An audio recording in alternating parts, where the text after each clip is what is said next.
Hello, everyone. Welcome back to today's podcast. My name is Brittany Simon. In today's podcast, we are drinking a jasmine tea, as per usual, my favorite. We are going to be discussing STIs, the stigma associated, and what it's like finding love when you have one. If you're new to my content and my channel, you're probably unaware of my past, but I have spent even time on YouTube being a peer educator for sort of sex education and BDSM adjacent content. I stopped making content like that because, as you guys know, it doesn't get monetized, and my life has sort of moved on from a lot of those bubbles. But in my 20s, coming out of a conservative bubble, I spent a lot of time in very sex positive, nudist friendly, BDSM, Seattle, poly adjacent, swinger adjacent, relationship anarchy bubbles. And it was great. Fabulous. Ups and downs like any other bubble. But something that I really admired about that time in my life, about the people around me, was sort of the seriousness and care they took when it came to STI prevention and STI relationships. Okay, so when I think about STIs, I think of them as something that's inconvenient, but not life-ending. I think of them as something that you can avoid, but isn't the end of the world if you get one. I think of STIs as something that is, it's like you should avoid it if you can avoid it. Like as an older sister, I always tell my siblings, like, be safe, have safe sex. But at the end of the day, if you love somebody, an STI is not the worst thing in the world. So let's talk about falling in love when you have an STI, coming from the perspective of somebody engaging in casual intimacy and serious intimacy. So if you're in the more casual bubble, it might not be worth the risk to you. So you might want to practice more, I think, safe sex, meaning not even engaging with somebody who has an STI. I remember in my 20s, I was dating this nice girl and we were very casual together. We had no real intention of dating long term, I think. I think it was clear we were on different paths. And I was in a pretty toxic little relationship, polycule, and it was obviously taking up most of my time. But even so, we were very diligent about STIs. We were very careful about testing. We were very good about, safety protocols, whether it was contraceptives or condoms or, whatever you needed, right? A dental dam, whatever. So when I was engaging with this girl, she had a partner who had HSV. And I remember at the time taking it into consideration, but decided not to engage with her further in intimacy, sort of to keep my partner safe and her partners. But, it wasn't something I was ready for. And I remember that, of course, kind of made her hesitate or maybe hurt her feelings. It was many years ago. But I remember thinking, what's different from the Brittany then and the different from the Brittany now? And I think it's the casual versus the serious. So in a casual relationship, maybe risking an STI isn't worth it. But when it's something serious, it doesn't seem like the biggest deal in the world, which is why I ended up catching HSV, because I was in a relationship that I was trying to fight for really hard. And even though my partner at the time had contracted HSV, when we were on one of our breaks, and when we got back together, it was an on again, off again relationship, super toxic, obviously not the love of my life. But at the time in my 20s, I was thinking, this is my person and this is the risk I'm willing to take. So I had trusted them to tell me if they felt like they were having an outbreak. They said they didn't. They said they were on medication, though in hindsight, I'm not really sure that they ever were. And that's just, my naivety at the time. So we engaged in intimacy, and right away I knew I had it, even though I wasn't sure. I felt pain. I felt irritation within 3 days, which for some people when catching HSV, it does work out that way. So for me, I was kind of like a pretty textbook case in that way, but I also had it in a really, I had a really inconvenient case of it at the same time because it wasn't very visible. So I had to go to a doctor. I had to get physically checked. I had to get the tests done. So I've done blood tests, a visual test, and the visual test was really the biggest confirmation for me because the doctor, I remember, had to look at me through a little magnifying glass. And he said it's in a really inconvenient little spot for me to see. It's really, really tiny, but he did guarantee it was HSV. Then the blood test confirmed it. So I got genital herpes, HSV, years ago now at this point. And I've been living with it since I think 2018. And it has been something that has been inconvenient, but workable. I've called friends about it, talked to family members about it. I'm very open about it in my private life. And so now here we are on the internet being open about it as well, mostly because if you guys have been following the streams, somebody tried to out my STI status as a way of seeking, I think, revenge or retaliation for calling out abuse, which makes sense. They thought it would be bad for my reputation, but there is nothing immoral about having an STI. So using it as a weapon against somebody is only telling you about themselves. So sort of the irony of an STI is that people think they can use it against you. there's nothing immoral about having one. So if you have one, no big deal. There's medication. There are protocols. Science is advancing, and maybe one day we might even be able to eradicate the HSV virus. But for now, it is a permanent thing, but it's not the end of the world. As you guys may know, I've had HSV-1 on my lip since I was a little kid, which I think over 40% of the US population does have HSV-1, and I think about 12% has HSV-2. Those were very quick statistics I looked up. I don't know if they are accurate. Editing Brittany here, I did a quick Google search, and according to Johns Hopkins, actually 50 to 80% of American adults have oral herpes, known as HSV-1. And genital herpes caused by HSV or HSV-2 affects 1 out of every 6 people in the US. But you might have seen people with cold sores, which, by the way, we call them cold sores to sort of destigmatize them as herpes, but it is the HSV virus. It is what you would call herpes. But I've had that since I was a kid. Herpes isn't necessarily an STI, meaning a sexually transmitted infection. It can just be something you get from sharing a glass, or having a mother kiss a child, or having a parent show affection, or, it just spreads in different ways. And so I want you to think about how the world has tried to stigmatize something nothing's wrong with having an STI or having herpes or having cold sores. There's nothing immoral about this, right? So what are some ways that I and others have managed their relationship with this? So I'm going to kind of use knowledge that I've learned from my friends, from people close to me, from the internet, from educators. Here are some things that I've learned while having HSV and from people around me. One, it shows up different in all of us. So for some people, it can be very obvious and open sores and bleeding. And for other people, they won't even be able to see or notice it. So I'm one of those weird cases where I can't always tell when I'm having an outbreak, except I have to kind of go with how I feel. And it's very difficult because mine's not visible. So it's kind of a mystery. So I rely on medication. I rely on the right kinds of barriers or just the right protocols for safety, even if that's just waiting a second and making sure, kind of like when you get a tingle on your lip. When I get a tingle on my lip, I'm like, oh, hold on.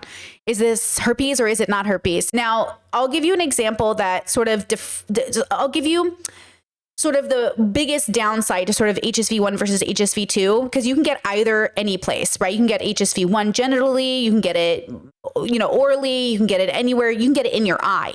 Like it doesn't matter where it shows up, but it usually shows up in the same spot every time. And it has sort of a frequency difference. So my HSV-1, I have had like maybe 8 or 10 outbreaks since I was a little kid. And then HSV-2, it's a little bit more frequent. It can be based off stress. Sometimes you get it associated with your period. Sometimes it just happens because of the weather changes. So you kind of have to rely on medication, or what I like to say, meditation as well, and sort of mitigating that stress. But it is one of those things that comes and goes. I used to follow the pattern of it with and without medication. And I noticed without medication, it can be like an every other month thing, or an every 3 months thing, or sometimes an every month thing. It just depends on how stressed I am. Or in some cases, it can be like an every 3 months thing, every 4 months thing. So it's a little confusing about what it is, but it is much more frequent than the HSV-1, which, like I said, happens so rarely, I don't even pay attention to it much. I can't even really recall the last time I had an outbreak. Now, I keep track of everything in a calendar. And for me, I think this is the most reassuring part of the process, is that it can be, you can keep track of when it happens for you. And that way you can communicate it to your partners. Now, I know the point of this podcast is talk about finding love with this STI. But again, I just wanted to put down that groundwork to remind everybody that it's not even necessarily an STI. But let's say in this case that since it was contracted sexually, that it is. So I have this STI and I've lived with it and I've dated with it. And it's something that I'm very open about in my personal life. I tell people about it on the first date. I'm very blunt with it because I think it's important. And also there is no stigma that I think I want to contribute to by being afraid of it, sort of. So it is just something that I have and I deal with. Now, here are some consequences and why some people might be deterred from engaging with you even long term. HSV is very complicated in some senses, not just because of the frequent outbreaks, but because of the possibilities of transmission to children. So I realized when I first contracted it, one of the things that was sort of crushing, not that I'm going to have children now, but if I had, is when you have a natural birth, like a vaginal birth, you run the risk, if you have an outbreak, of your child contracting it. And so there is a fear element there where some people with HSV genitally end up getting a C-section just to avoid the possibility of transfer. So for some people, that can be really difficult. And that during the courting or dating process can deter people from deciding to have a relationship with you. Now, you guys know if you watch my channel, I believe in like high compatibility partnership, that kind of deep romance that's healthy and forever in sickness and in health. And so I think for my partner and I, in sickness and in health means like Alzheimer's, in cancer, and, major disability, and in my case, chronic health. So like an STI was going to be sort of like the low tierest part of it in sickness and in health. Though, of course, it can always be a proper deterrent. It can be just like it's perfectly within reason to not want to engage with an STI. But I do think that depending on the kind of relationship you're in, it's probably not the worst thing to ever happen to you, right? It's probably one of the better things to happen versus some other those long-term illnesses where like your brain deteriorates. Dementia, Alzheimer's, like those are the scary things, I think, for a lot of us. But for some people, it is the HSV.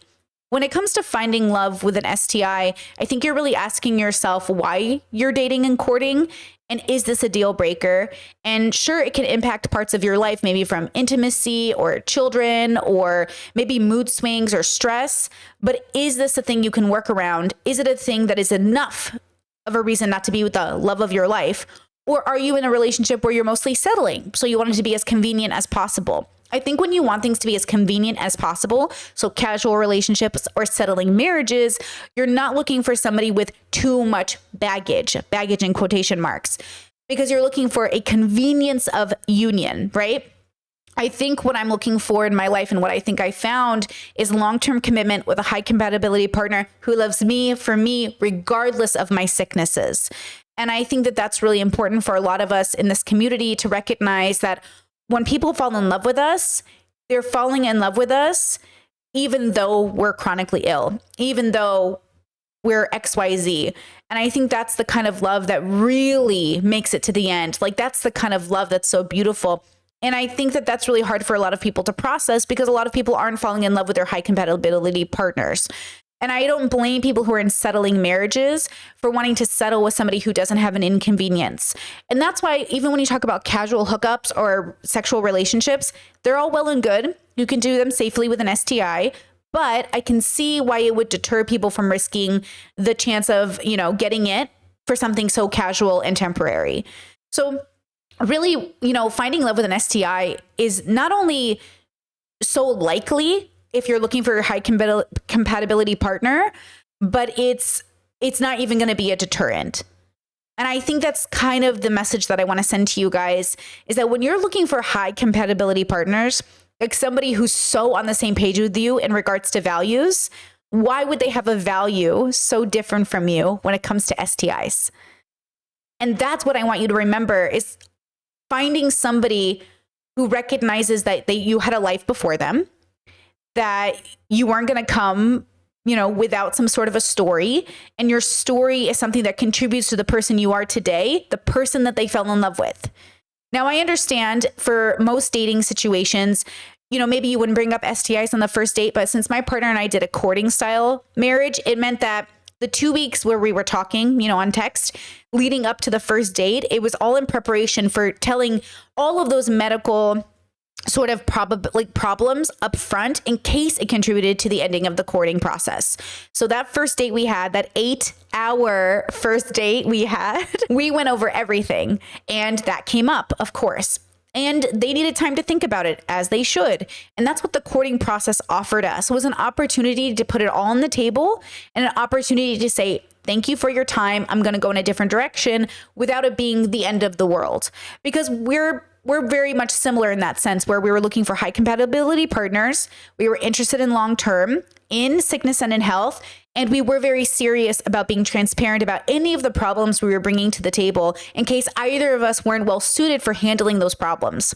Now, if you'll remember, we covered this last week with the Breaking Generational Curses podcast. You know how Marissa was told by Nick Lachey, like, you're perfect the way you are and there's nothing wrong with you? I think what we're looking for is an allowance for people to say our energies aren't in symbiosis without it being some sort of negative on the consciousness, right? So Ramses was sort of made out to be this bad guy because he said their energies didn't match. But I think Ramses was right in the end that if you don't have matching energies with your partner, not the same energies, matching, compatible, complementary energies, if you're not on the same page in terms of values, then when things like this come up, it will be an issue. And if you'll recall from that Love is Blind season, Ramses and Marissa also had problems with contraceptives. He said he didn't like condoms. Like, we all understand that when you grow up, sure, you're not going to like the inconvenience of having to use a condom.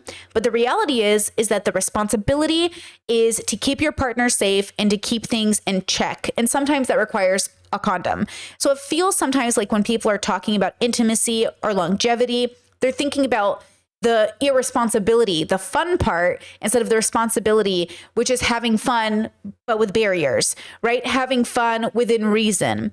And I think this is really hard for people. I mean, just think about this.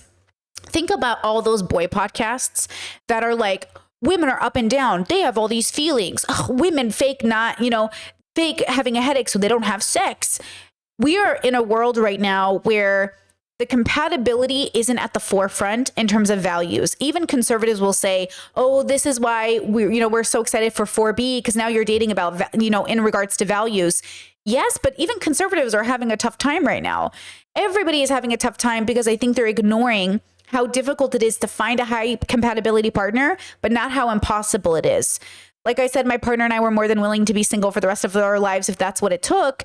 Because again, I was so happy in my life before running into him. I was so content. I was so just thriving that I wasn't going to add somebody into my life that didn't also pull us in a more positive, joyful direction. So of course, it was going to be somebody who shared my values in regards to STIs, which is be responsible. It's not like we're excited that we have to deal with this. It's more like we accept the responsibility of loving somebody who has some inconveniences attached to them. And no one is without inconveniences, right? So it's about being sort of kind and compassionate in regards to that. Well, doing your best as the person who maybe has the inconvenience to do your best to mitigate that harm or impact. There's nothing that we aren't willing to do together to make this team win. And that includes especially being kind and compassionate. I think there's like a ruthlessness, like a cruelty to the way people talk about STIs that I think is so devoid of the compassion and empathy needed to contribute to a long-term relationship. Now, I don't know about you, but if you've ever talked to boomer parents, and I've talked to so many in my life, one of the questions I started to ask them was, have you ever been STI tested? And they're like, why would I get tested? Like, I've only been with my partner, or I've been with my partner for 40 years, or they'll say things. And that's what's so interesting about the elderly and STIs. Have you heard the stories about how elderly homes are full of gonorrhea and syphilis? And it's because they're kind of like, I think in some ways not educated about STIs, but also sort of at the end of their life in a sense, so they don't think about it. But what's interesting to me is there is a group of millennials and Gen Zers where getting STI tested is so normal that it's almost funny when people don't do it. Like my partner and I, before we met up, when he was flying from Europe to America to meet my family, we got STI tested and I got on birth control. And these were the things we did ahead of time, even though we knew when we met, maybe let's say we weren't compatible and we didn't decide to be physical. That was also an option because we were courting, of course. And we always want to respect each other's consent. Well, think about that difference between anybody else. Like even think about your own life. How many times have you been tested before you met a new partner? Because I'm one of those people that before each new partner, I always got tested, except for the very first person I was intimate with. That was the only time that I basically didn't get paperwork. And, we're lucky that we had a really good early 20s and nothing went wrong and everybody's good. But I think that was the riskiest I've ever really been. No birth control and no STI testing. My very first sexual partner at the age of 22. And now because I was in the BDSM communities, because I was in the sex positive communities, they taught me to destigmatize this idea of getting tested, to destigmatize this fear of what if I have something? So what? You should know so you can have a better time of it. You should know in case you're feeling a certain way and you don't know what's going on. It's okay to know your body. So there was an episode of Sex and the City where Samantha, the most promiscuous of them all, we love her, gets tested. And it's so funny because the man she's about to engage with is like, when was the last time you got tested? And she's like, oh, I haven't been. And he's like, Samantha, you and me, we're so high promiscuity. Like, I can't believe you haven't been tested. The whole episode is about Samantha being afraid of the stigma of getting tested. Like if she finds out she has something, does that mean she has to stop having sex? And it's kind of interesting because I have met men who, and women, but men, this one man in particular stands out to me. I met him a long, long time ago. And I remember asking him because he had bragged about having like 100+ partners. And I said, hey, when was the last time you got tested? And this is verbatim what he said to me. He said, I don't need to get tested. I can tell if my dick has a cold. And this is why STIs get spread unnecessarily, because you're so arrogant as to believe you will know when your dick has a cold. Now, just a reminder to the very beginning of this podcast, the reason I have HSV is because the partner I had at the time swore he didn't have an outbreak, swore he was on his medication, swore he was positive I wouldn't get it. And then I got it. So let me tell you this. Even though a person can feel confident enough, sometimes you got to be the one responsible enough to strap up, to take the pills, and to make sure that they are being honest. So you should be asking for STI paperwork. You should be having these conversations because you can't always trust other people to consider you in that. And look, the person that I was with very long time ago, like they were toxic. They probably weren't taking their meds. And to be honest, I don't know if they would have been able to tell if they had an outbreak. And I get it. I do. As somebody who, again, I don't have any visual confirmation that I have an outbreak, it is very confusing about whether I do or don't. I just take a lot of caution. There's medication. There's a ways to do it. If you don't want to take a medication, which I understand, there's meditation. There are ways to go about having a relationship with your body without the stigma that comes with it, or at least without the stigma that society keeps insisting we put on these things that for no reason we have them. Like there's no reason to have a stigma around this, right? Okay. So that episode of Sex and the City reminds me that even people that feel so proud and open with their sex life can also feel the shame of that stigma to the point of denying themselves testing and to the point of possibly putting people at risk. So let's remind ourselves that there's nothing immoral about having an STI, and there's everything immoral about hiding that possibility and getting somebody infected. Okay, it's not immoral to have it, but it is pretty immoral to spread it, knowing you have it and not telling people that you do. So let's remember to take care of ourselves and other people. And remember, the person who loves you, the love of your life, will be with you in sickness and in health. And as long as you're doing your very best to take care of yourself, that person will respect and love you. As long as you're not taking advantage of them or yourself, as long as you're not risking their health, as long as you're not lying to them, the person who is your high compatibility partner will do life with you in sickness and in health till death do you part. So don't let the internet, don't let anybody in your family and friends, don't let anybody convince you that you are sick or gross or dirty for having something that is just a part of the human experience. So many people on this planet have HSV. And half y'all got HSV right now and you keep sharing your lipsticks with people, okay? I know plenty of people, okay, who got cold sores on their lip right now and you be making out with your partners. I don't recommend you do that during an outbreak. Okay. With that said, leave any comments or questions in the sections down below. I hope this was helpful, and I hope it reminded you that anything is possible with a high compatibility partner. It really is. All right, guys, talk to you soon. Bye. Stuck in my head, in real life I'm in bed, my belly's being fed and I'm okay. I'm just fine, yet all I do is whine, not to you in my mind, cause I know I don't make sense. I've been nothing but blessed, so why's my life a mess? Please tell me, cause I'm sick of thinking. Yeah, I'm sick of reaching out for the truth and living life as a fool.